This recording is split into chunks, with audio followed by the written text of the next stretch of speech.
So మొత్తానికి పాకిస్తాన్ వాడు ఈరాన్ మీద యుద్ధం ప్రకటించాడు.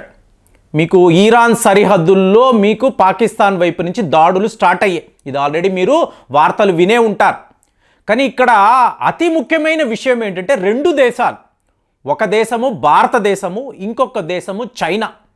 చైనా వాడు ఇవాళ ఎంత పెద్ద డైలమాలో ఉన్నాడు అంటే ఏదో ఒక రకంగా పాకిస్తాన్ని తీసుకువచ్చి ఈ బ్రిక్స్ గ్రూపులో పెట్టాలి, ఇలా ఇండియాను ఇబ్బంది పెట్టాలి అని చెప్పి వాడు అనుకున్నాడు.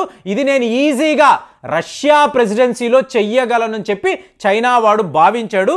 ఇవాళ వాడి ప్లాన్ మొత్తము కూడా అట్టర్ ఫ్లాప్ అయ్యింది. చైనా వాడు మొత్తుకుంటున్నాడు, ఒరే వద్దురా యుద్ధము, ఈరాన్ వాళ్ళు ఆల్రెడీ బ్రిక్స్ గ్రూప్లో ఉన్నారు, పాకిస్తాన్ నువ్వు చేరాలి, నిన్ను నేను రికమెండ్ చేస్తున్నాను, నిన్ను నేను తీసుకువెళ్తున్నాను, ఇప్పుడు నువ్వు ఈరాన్ మీద యుద్ధం చేయడం ఏంటంటే ఫ్రెండ్స్ ఇక్కడ ఒక్క విషయాన్ని మనం గుర్తుపెట్టుకోవాలండి. అమెరికా వాడు పాకిస్తాన్కి చెప్పిన తరువాత అంటే ఆజ్ఞాపించిన తరువాత చైనా చెప్పినా కూడా పాకిస్తాన్ ఆగే పరిస్థితే లేదండి. ఎందుకు?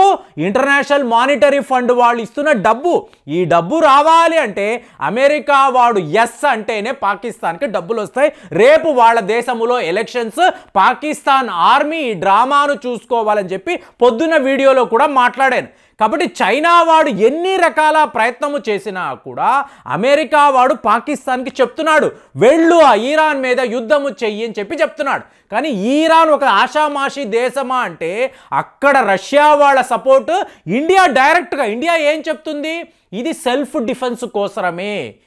అలాగే నో కాంప్రమైజ్ ఆన్ టెర్రరిజం, మనము కాంప్రమైజ్ అవ్వకూడదు, ఈరాన్ చేస్తున్నది 100% కరెక్ట్ అయిన పని. ఏమైంది అక్కడ? సున్నీ సలాఫీ మిలిటెంట్స్.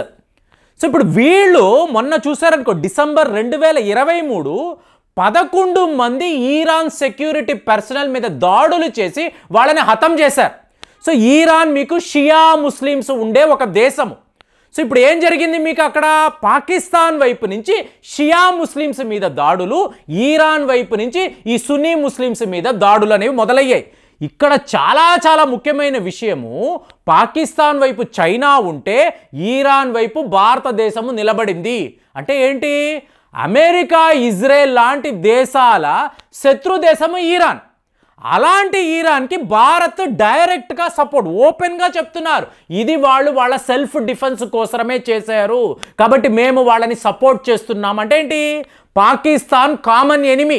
పాకిస్తాన్ విషయంలో ఇండియా ఎక్కడా కూడా కాంప్రమైజ్ అవ్వదు. చాణక్య నీతి ఇదే చెప్తుంది. మీ శత్రువు యొక్క పొరుగువాడు మీ మిత్రుడు, మామూలు మిత్రుడు కాదండి, ఆప్త మిత్రుడు.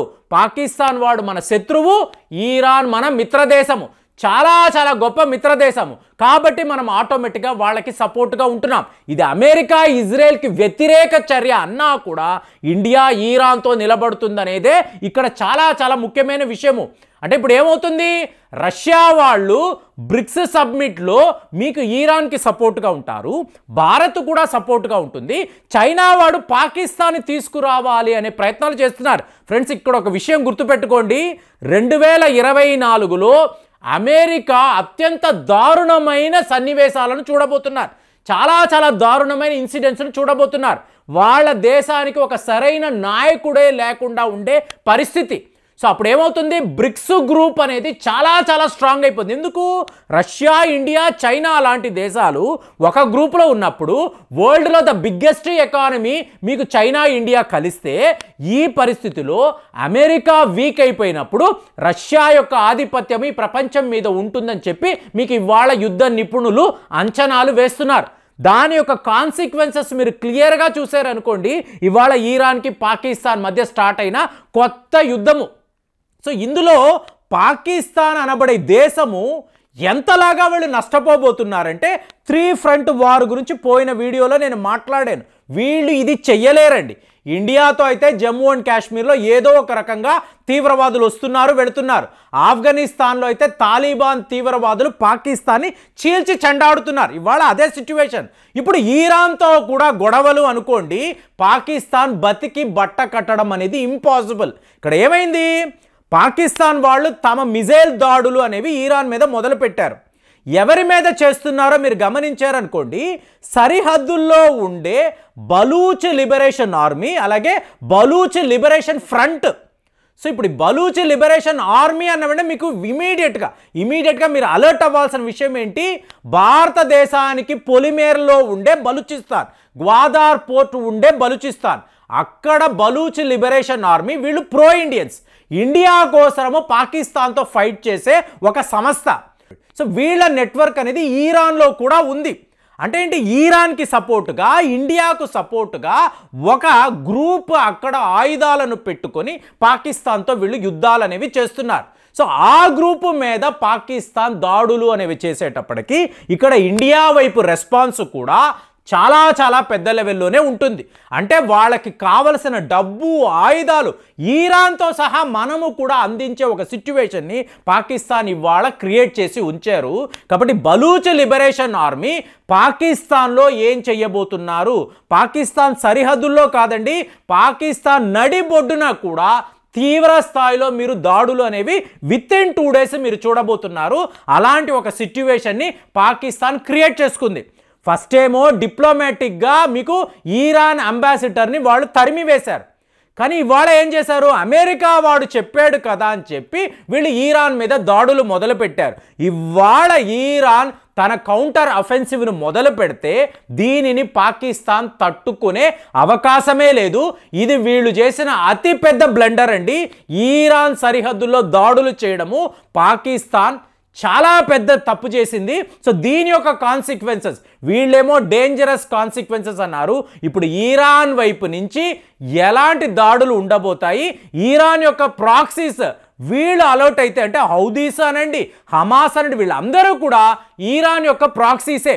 సో ఇప్పుడు వీళ్ళు పాకిస్తాన్ మీద పగబట్టారు అనుకోండి, ఇంకా లిటరల్గా చెప్పాలంటే ఇదే భారతదేశం యొక్క ప్లానా, జయశంకర్ గారు పనిగట్టుకొని ఈరాన్ దీనికోసమే వెళ్ళాడా, వెళ్ళి ఇంతంత మంది తీవ్రవాదులు నీ దేశం మీద దాడులు చేయడానికి సిద్ధముగా ఉంటే ఇలా మీరు చూస్తూ ఉంటే ఎలాగా, జీరో టాలరెన్స్ అనేది ఉండాలి కదా తీవ్రవాదం మీద, ఎందుకు మీరు ఇంకా కూడా వీళ్ళని విడిచిపెడుతున్నారు?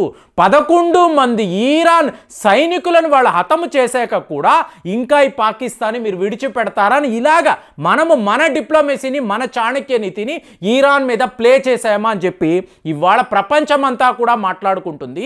మరి మీరు చెప్పండి, పాకిస్తాన్ ఈరాన్ మీద ఇలాగ దాడులు మొదలుపెట్టారు, చైనా వాడు మొత్తుకుంటున్నాడు, వద్దురా వద్దు, మీరు గొడవ పడకండి, మొత్తం ఈ రీజన్ అంతా కూడా చాలా డిస్టర్బ్ అవుతుంది, మాకు చాలా పెద్ద లెవెల్లో నష్టము. ఎందుకు, మీరు చైనా అన్నప్పుడు ఇవాళ వరకు వాళ్ళు పాకిస్తాన్కి సపోర్ట్గా ఉంటున్నారు, అలాంటిది భారత్ ఈరాన్కి సపోర్ట్గా ఉన్నప్పుడు వీళ్ళ మధ్య గొడవ ఇండియాకు చైనాకు మధ్య గొడవగా చూడాలి.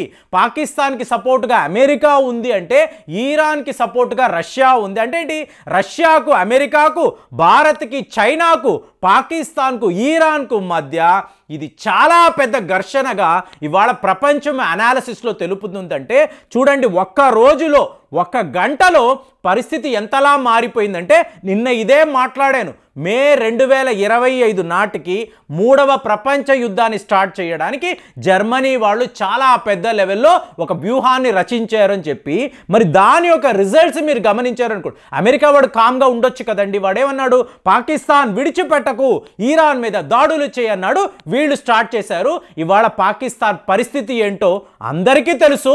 లేదా ఇంకొక 2 రోజుల్లో మీరు జస్ట్ ఇమాజిన్ చేయొచ్చండి పాకిస్తాన్ ఎలాగ పాతాళానికి తొక్కబడుతుందో. మరి ఇలాంటి ఒక సిచ్యువేషన్ని ఎవరు ఊహించలేదు, వితిన్ అవర్స్ జరిగిపోయింది.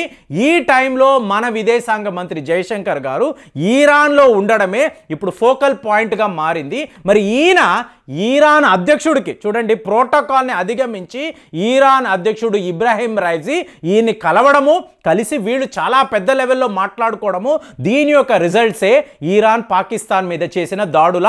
పాకిస్తాన్ ఇవాళ ఈరాన్ మీద పగబట్టి దాడులు చేస్తున్నారు. మరి యుద్ధము ఎటు నుంచి ఎలా వెళుతుంది ఒక్కసారి మీరు కూడా ఊహించండి. ఊహించి కామెంట్స్లో అసలు మీ అనాలిసిస్ ఎలా ఉందో తెలియజేయండి. మళ్ళీ వచ్చే వీడియోలో కలుద్దాం. జై హింద్.